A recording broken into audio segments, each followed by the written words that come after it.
मनुष्य की एक विशेष प्रवृत्ति होती है, वो कभी स्वयं से संतुष्ट नहीं रहता, कभी स्वयं से प्रसन्न नहीं रहता। जो है उससे अधिक पाना चाहता, जो पा लिया उससे आगे बढ़ना चाहता, अपने जीवन में बदलाव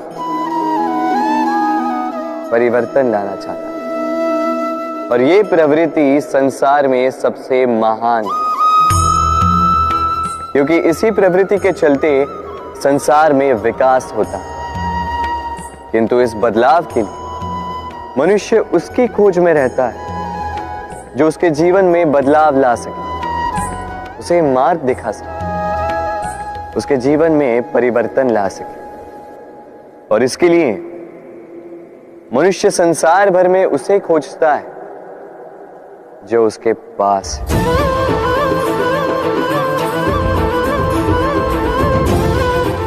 बताइए कौन? यदि कोई आपका जीवन बदल सकता है तो दर्पण देखिए। वो आप स्वयं है जो आपका जीवन बदल सकते हैं। वो आप स्वयं है जो स्वयं को मार्ग दिखा सकते हैं, जीवन में बदलाव ला सकते हैं, परिवर्तन ला सकते हैं। इसलिए पहचानिए अपनी भीतर की शक्ति को और विश्वास कीजिए कि इस संसार में आपसे अधिक शक्तिशाली और कोई नहीं। जीवन बदल जाएगा। और अंधविश्वास का नहीं, आत्मविश्वास का हाथ थामिए, आपकी समस्याएं स्वतः दूर हो जाएंगी। मन बड़ी ही विचित्र कृति है। ये मन शरीर के किस अंग में बसता है कोई नहीं जानता, किंतु संपूर्ण शरीर इस मन की इच्छा साकार करने के लिए प्रयास करता रहता है। अब यदि मन कुछ खाने का करे तो व्यक्ति उसकी वनोपवनों की इच्छा साकार करने का माध्यम ढूंढता रहता है। अब यदि मन किसी को शत्रु समझ ले तो व्यक्ति उसे नष्ट करने का हर संभव प्रयास करता है। अब यदि मन किसी से प्रेम करे तो उसकी प्रसन्नता के लिए हर सीमा लांघने के लिए सज्ज रहता है। परंतु जीवन सुखद हो, इसके लिए आवश्यक है कि मन खाली हो। इस बांसुरी की भांति भीतर कुछ भी नहीं, न राग है न द्वेष, तब भी तार छेड़ने पर स्वर निकलता है। इसी प्रकार मन को भी भावनाओं से मुक्त रखना आवश्यक है। स्मरण रखिए, मन में कुछ भर के जियोगे तो मन भर के जी नहीं पाओगे। भूल और मनुष्य, इन दोनों का संबंध कुछ वैसा है जैसा पंख और चिड़िया का, जैसा धारा और नदिया का। यदि भूल मनुष्य के स्वभाव का इतना महत्वपूर्ण अंग है तो आप सोचिए, इस पर लज्जा क्यों? इस पर लज्जा करना ठीक है ही नहीं। वैसे देखा जाए तो भूल हमें स्वयं को और श्रेष्ठ बनाने का अवसर देती है, पहले से अच्छा प्रदर्शन करने की प्रेरणा देती है। अब कदाचित आप में से कुछ इस बात से सहमत नहीं हो, क्योंकि बहुतों की दृष्टि में भूल दोष को जन्म देती है, दोष अपराध को, और अपराध के लिए क्षमा नहीं दंड मिलना चाहिए। किंतु क्या आपने कभी सोचा है कि ऐसा क्यों होता है? क्या कारण है इसका? इसका कारण है भूल स्वीकार करने से बचना। यदि आप कोई भूल करोगे और उसे स्वीकारोगे नहीं तो वो भूल दोष में बदल जाएगी और वो दोष अपराध। तो साहस रखिए, अपनी भूल को स्वीकार करना अपनी भूल को सुधारने की दिशा में सबसे पहला कदम होता है। और स्मरण रखिएगा, यदि कुछ अपराध है तो वो है समय पे अपनी भूल ना स्वीकार। हमारा शरीर प्रकृति की सर्वोत्तम रचना है। जो अंग, जो तत्व हमें मिले उन सब का अपना अपना एक संदेश है। दो आंखें दी हैं देखने के लिए, दो कान दिए हैं सुनने के लिए, नथुने भी दो, दो हाथ दिए हैं दोहरा परिश्रम करने के लिए, किंतु जीव केवल एक। उस पर भी नुकीले बलिष्ठ दांत दिए उनकी रक्षा के लिए। कभी सोचा है क्यों?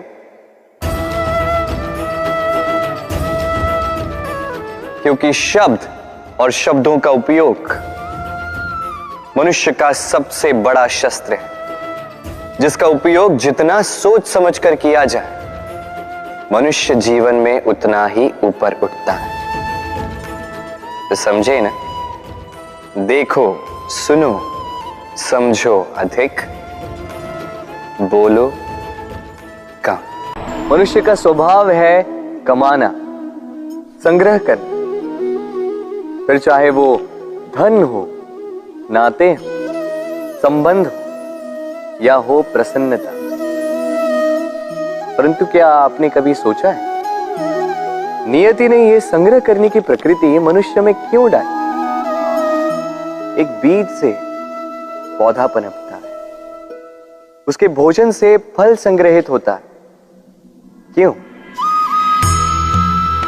इसलिए ताकि वृक्ष उसे स्वयं खा सके? नहीं, बल्कि इसलिए ताकि वो भूखे जीवों में बांट सके। अब आप पूछेंगे कि इसमें वृक्ष का क्या लाभ? लाभ है, क्योंकि जो बांटता है वो मिटता नहीं। जो फल ये जीव खाते हैं वो उसके बीजों को वातावरण में बिखेर देते हैं, जिससे जन्म लेते हैं नए वृक्ष। उसकी जाति, उसका गुण, उसकी मिठास अमर हो जाती है। इसलिए स्मरण रखिएगा, अमीर होने के लिए एक एक क्षण संग्रह करना पड़ता है, किंतु अमर बनने के लिए एक एक कण बांटना पड़ता है। कभी बरगद के वृक्ष को देखा है? कितना विशाल होता है। कभी कभी भय लगता है कि इन भारी डालों का बोझ ये तना सह भी पाएगा या नहीं। भय लगता है कि कहीं ये वृक्ष टूट कर न गिर जाए, किंतु नहीं। समय पड़ने पर शाखाओं से निकलने वाली ये बेलें धरती की ओर बढ़ती और फिर स्वयं जड़ बनकर इस वृक्ष को सहारा देती। इसी प्रकार जो परोपकार करते हैं, सत्कर्म करते हैं, उन्हें स्वयं के लिए चिंतित होने की आवश्यकता ही नहीं, क्योंकि उनके कर्म ढाल बनकर उनकी रक्षा करते हैं। इसीलिए जीवन में सहारे की नहीं, कर्म की चिंता कीजिए।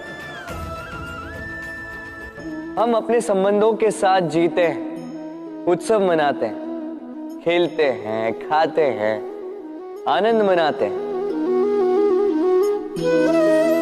किंतु जब कोई प्रिय हमसे दूर चला जाता है, इस संसार से चला जाता है, तब हम दुर्बल हो जाते हैं, सदा दुखी रहते हैं। क्या ये होना चाहिए? इस प्रकृति को देखिए,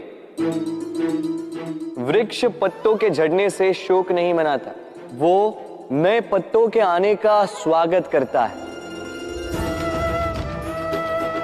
कल आप भी किसी के स्थान पे आए थे और कल आपके स्थान पे भी कोई और अवश्य आए, क्योंकि ये परिवर्तन है, ये इस प्रकृति का नियम है। इसमें शोक कैसे? जो छूटा उसका शोक मनाने के स्थान पर जो मिलेगा या जो आपके पास है उसका आनंद उठाइए। राधे राधे। अत्यंत कठोर स्वामी।